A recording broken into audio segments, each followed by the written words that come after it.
অনু torch জেলে অবাক হয়ে দেখল বটগাছের তলাটায় তত জঙ্গল নেই, আর মূল কাণ্ডের চারদিকটা বড় বড় চৌকো পাথর দিয়ে বাঁধানো। অনু বলল, বাহ, এখানে শোয়াও যাবে রে। বিলু পাথরের ওপর শোয়ার প্রস্তাবে তেমন খুশি হলো না, কিন্তু একটু বসতে পাবে, এটাই যা আনন্দের কথা। দুজনে পাথরের বেদিতে পাশাপাশি বসলো। অনু টর্চ জেলে চারিদিকটা দেখতে লাগলো। এই জায়গাটায় কি ছিল বলতো বিলু? জানি না তো। আন্দাজ করতে পারিস না? না, খিদে পেলে আমার মাথাটা একদম কাজ করতে চায় না।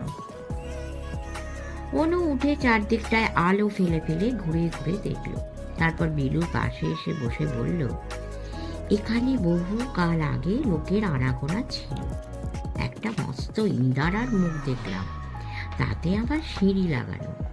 মনে হয় ওটা ফাঁসি দেওয়ার কুয়ো। বিলু ভয় খেয়ে বলল, ফাঁসি? অনু মাথা নেড়ে বলল, আমাদের পূর্বপুরুষেরা ডাকাত ছিল, জানিস তো। দাদুর কাছে শুনেছি তারা বিশ্বাসঘাতকদের ধরে জঙ্গলের মধ্যে নিয়ে গিয়ে বিচার করত, তারপর ফাঁসি দিত। ও বাবা! অনু আর বিলু খানিকক্ষণ জিরোলো। তারপর অনু বলল, এভাবে রাতটা কাটিয়ে দিবি নাকি রে বিলু? একটু ভয় ভয় করছে রে দিদি।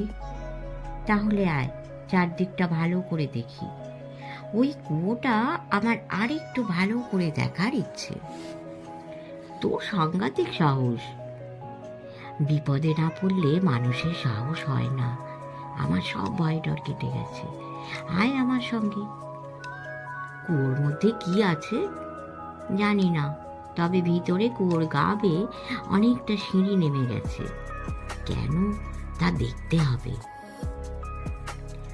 অনুর পিছু পিছু বিলু এগোতে লাগলো। ঝোপঝাড়ের ভিতর গিয়ে খানিকটা এগোতেই কুয়োটা দেখা গেল। এই জায়গায় বহুকাল লোকজন আসেনি বোঝাই যায়। ইটে বাঁধানো কুয়োটা বেশ খানিকটা উঁচু। কুয়োর উপর একসময় হয়তো ফাঁসির মঞ্চ ছিল। দুধারে দুটো ভাঙা থাম আজও দাঁড়িয়ে আছে। কুয়োর ধারে উঠবার সিঁড়িও আছে, তবে তা ভাঙাচোরা।